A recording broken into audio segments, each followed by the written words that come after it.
Baik, Assalamualaikum warahmatullahi wabarakatuh. Selamat siang sahabat pendengar di seluruh Jawa Timur. Selamat datang dalam Jatim News Today untuk update COVID-19 yang nanti akan bergabung juga bersama dengan 9 reporter ya dari 10 lembaga penyiaran publik lokal pemerintah kabupaten kota di Jawa Timur. Nanti kita akan bersama dengan Suara Sidoarjo, Suara Madiun, Realita FM Pamekasan, Persada FM Kabupaten Blitar, Mardika Kota Blitar, Suara Gresik, LPPL Malopati FM Bojonegoro, Pradia Suara Tuban, Ersal Nganjuk, dan juga Suara Gresik yang disiarkan sahabat setiap hari Senin sampai dengan Sabtu di jam 11:05.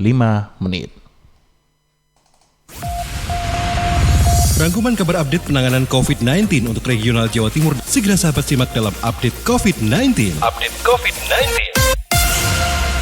Baik sahabat, untuk informasi pertama kali ini akan disampaikan oleh Karina Putri dari Suara Sidoarjo. Kali ini angka tingkat penularan COVID-19 di Kabupaten Sidoarjo sudah turun. Selengkapnya bersama dengan Karina Putri, kita tersambung via Zoom. Silakan dengan laporannya. Ya, baik. Terima kasih Billy dan sahabat Jawa Timur. Tim Advokasi dan Surveillance Fakultas Kesehatan Masyarakat Universitas Airlangga Surabaya mengungkapkan bahwa rate of transmission atau angka tingkat penularan COVID-19 di Kabupaten Sidoarjo mengalami penurunan. Namun kondisi COVID-19 masih belum terkendali. Hal itu disampaikan oleh Dr. Windu Purnomo, inisiator Tim Advokasi dan Surveillance Fakultas Kesehatan Masyarakat Universitas Airlangga, saat menemui Nur Ahmad Saifuddin, Wakil Bupati Sidoarjo di Pendopo Delta Wibawa Rabu kemarin. Dr. Windu mengungkapkan RT COVID-19 di Kabupaten Sidoarjo selama 6 hari berturut-turut sampai di bawah 1 dan sampai kemarin sudah mencapai 0,5. Hal tersebut masih harus diamati konsistennya sampai 14 hari ke depan secara berturut-turut, apakah tetap stabil atau tidak. Sedangkan dari hasil kajiannya sendiri, peta epidemi COVID-19 di Kabupaten Sidoarjo masih sangat dinamis. Pada minggu ini, Kabupaten Sidoarjo kembali naik pada tingkat risiko tinggi atau merah ya penyebaran COVID-19. Meski sebelumnya selama 1 minggu sempat turun berada pada risiko sedang atau orange. Dr. Windu berharap Kabupaten Sidoarjo dapat menekan angka kematian COVID-19. Dengan begitu, angka kesembuhan akan semakin tinggi. Sementara itu, Haji Nur Ahmad Saifuddin, Wakil Bupati Sidoarjo mengatakan tingkat kesembuhan pasien COVID-19 di Kabupaten Sidoarjo juga mencapai 59%. Nur Ahmad Saifuddin juga meminta untuk perayaan Idul Adha bisa dimanage dengan protokol kesehatan pencegahan penyebaran COVID-19. Ia meminta bagi masyarakat Kabupaten Sidoarjo yang menjalankan sholat Idul Adha agar tidak menumpuk atau mengumpul di masjid besar di desa, tetapi menggunakan musola, surau, langgar, lapangan, dan sebagainya sehingga masyarakat tidak berkumpul di satu masjid. Sedangkan terkait pelaksanaan Pilkades atau pemilihan kepala desa, pemerintah Kabupaten Sidoarjo akan berusaha untuk melaksanakannya pada bulan September tahun ini. Namun untuk pelaksanaannya tidak tepat pada tanggal 6 September seperti yang sudah dijanjikan kemarin. Pihak Nur Ahmad Saifuddin akan tetap memastikan pelaksanaan Pilkades dilakukan sebelum tanggal 20 September. Hal tersebut telah sesuai petunjuk Kapolresta Sidoarjo sendiri agar pelaksanaan Pilkades tidak di atas tanggal 20 September. Ia berharap dengan tetap diusahakannya pemilihan Pilkades 2020 ini mendapat bantuan-bantuan dari seluruh masyarakat agar masyarakat Kabupaten Sidoarjo sendiri tetap menjaga kurva penyebaran COVID-19 supaya terus menurun. Demikian berita dari saya untuk Jatim News Today, kembali ke studio. Baik, terima kasih untuk Karina Putri. Selanjutnya kita akan tersambung dengan Amanda dari Suara Madiun. Kali ini melaporkan satu persatu pasien konfirmasi di Kota Madiun dinyatakan sembuh. Dan selengkapnya masih tersambung via Zoom ya. Amanda, laporannya silakan. Baik, terima kasih Billy. Sahabat Jatim News Today, kesembuhan pasien konfirmasi di Kota Madiun meningkat. Hal ini dibuktikan dengan adanya satu kasus pasien konfirmasi yang dinyatakan sembuh. Kasus tersebut nomor 16 yang merupakan warga Kelurahan Manguharjo.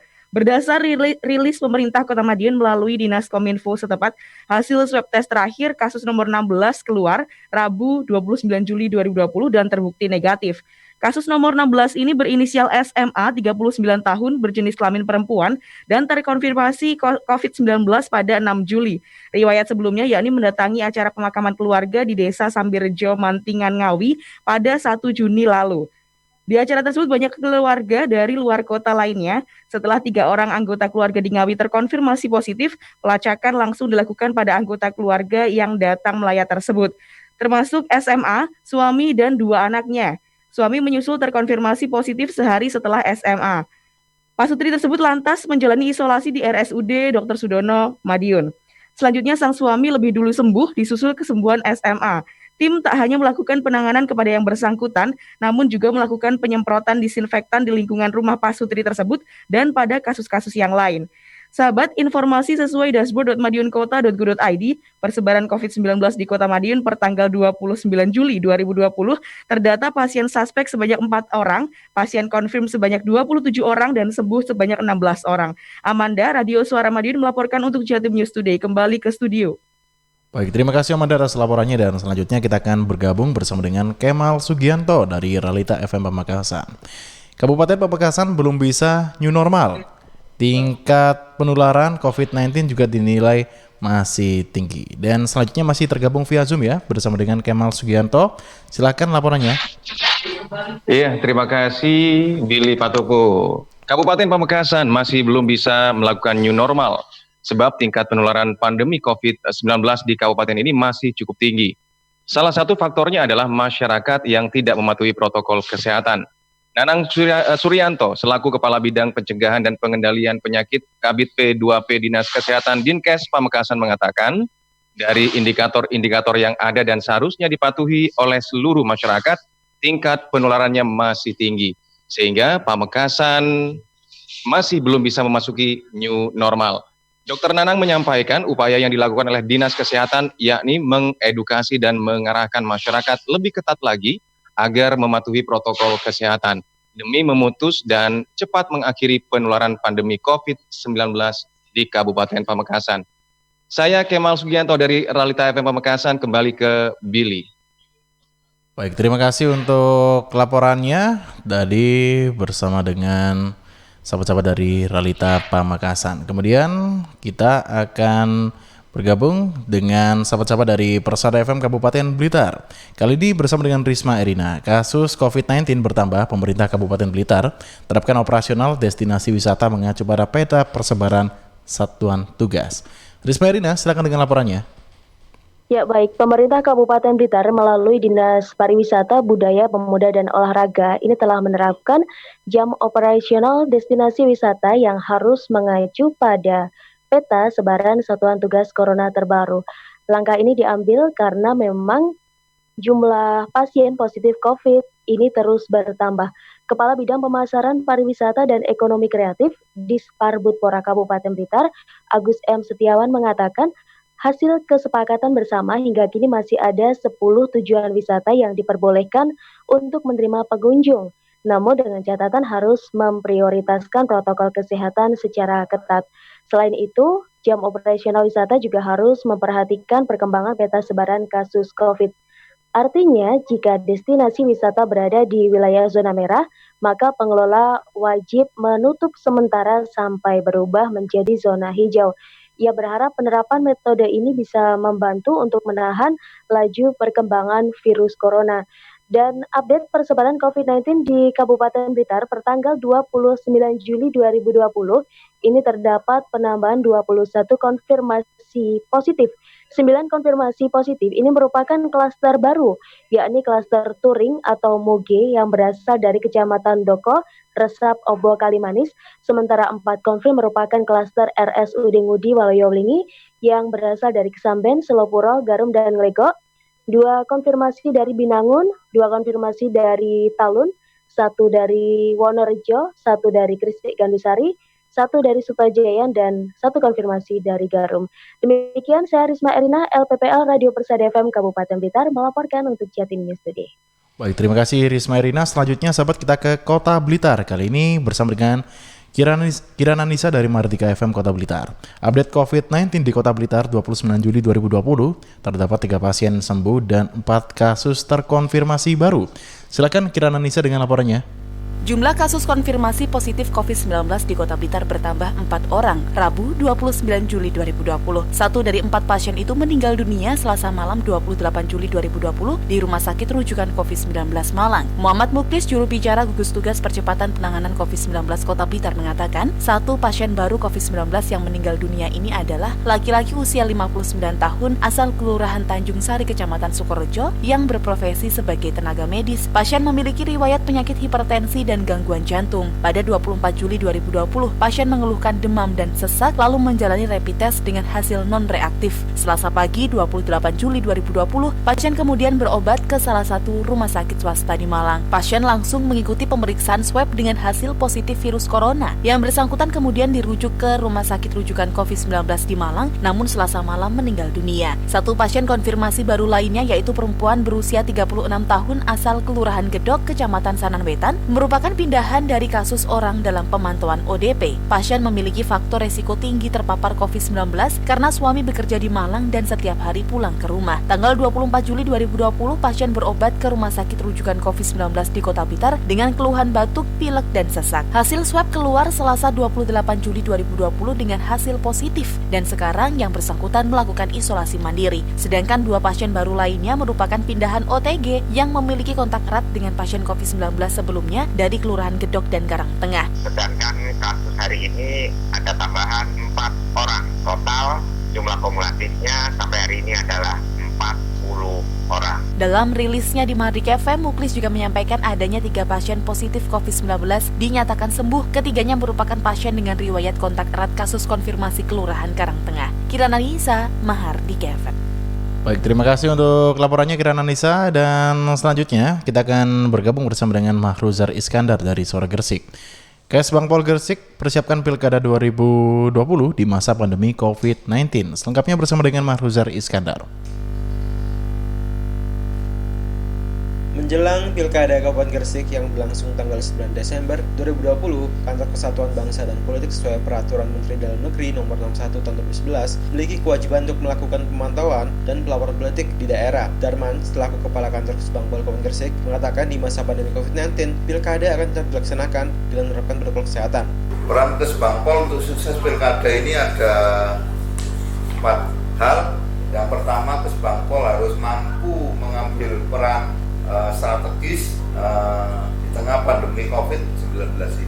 Jadi kami juga selalu ngobrol-ngobrol meningkatkan kesadaran masyarakat itu yang masih sejalan dengan keinginan daripada pemerintah dalam hal penegakan protokol COVID-19 dan menjaga stabilitas politik. Ini kita tetap melaporkan segala bentuk konflik apa yang terjadi kepada pemerintah pusat sehingga stabilitas tidaknya politik di daerah ini juga tergantung informasi dari Kesbangpol.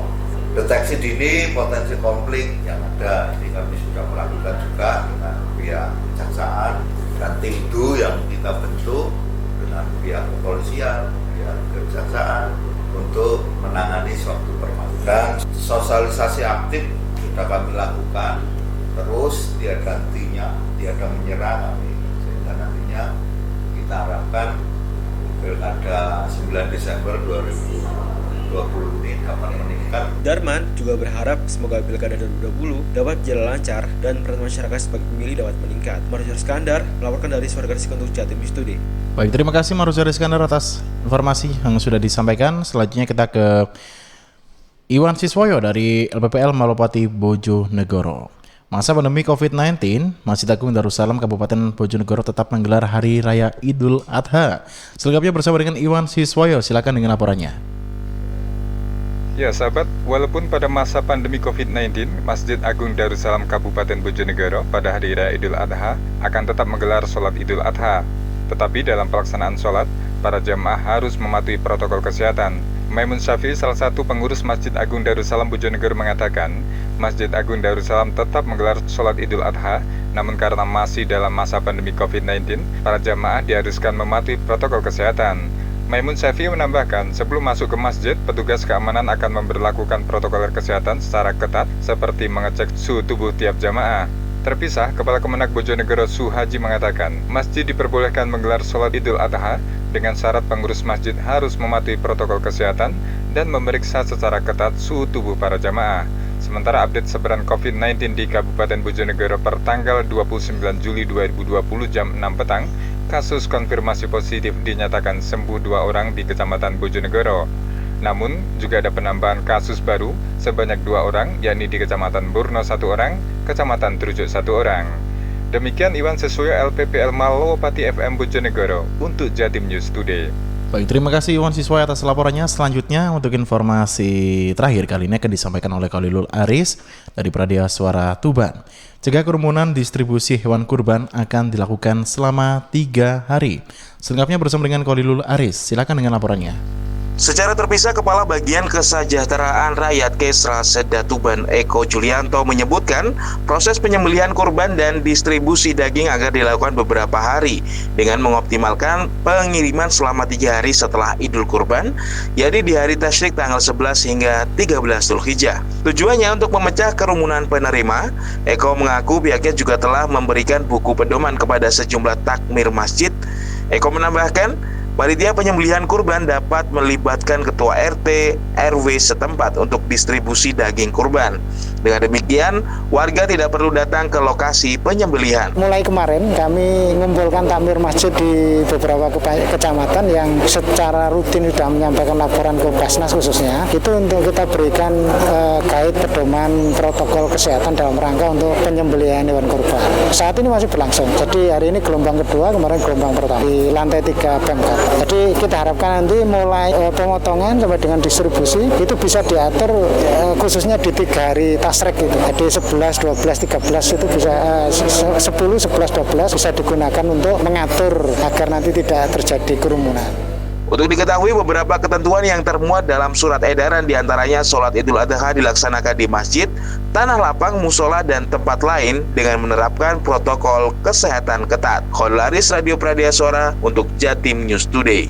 Baik, terima kasih untuk informasinya dari Khalilul Aris, sahabat Pradia Suara Tuban, yang tadi juga sekaligus menjadi informasi penutup untuk Jatim News Today edisi 30 Juli 2020 yang tadi disiarkan serentak oleh Suara Sidoarjo, Suara Madiun, Ralita FM Pamekasan, Persada FM Kabupaten Blitar, Mardika Kota Blitar, Suara Gresik, ada Malowapati Bojonegoro, Pradia Suara Tuban, dan juga ada Ersal Nganjuk yang tadi sudah berbagi informasi dan juga menyiarkan balik, sahabat. Untuk Anda nanti bisa mendengarkan selalu untuk Jatim News Today setiap hari Senin sampai dengan Sabtu jam 11 lewat 5 menit. Saya Billy Patopoy harus pamit undur diri.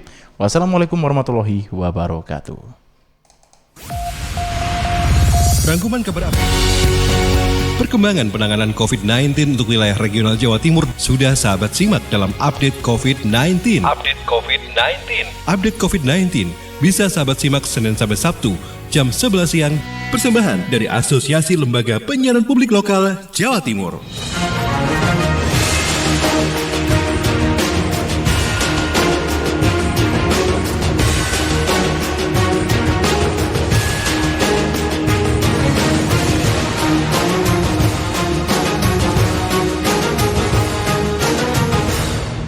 Suara Sidoarjo.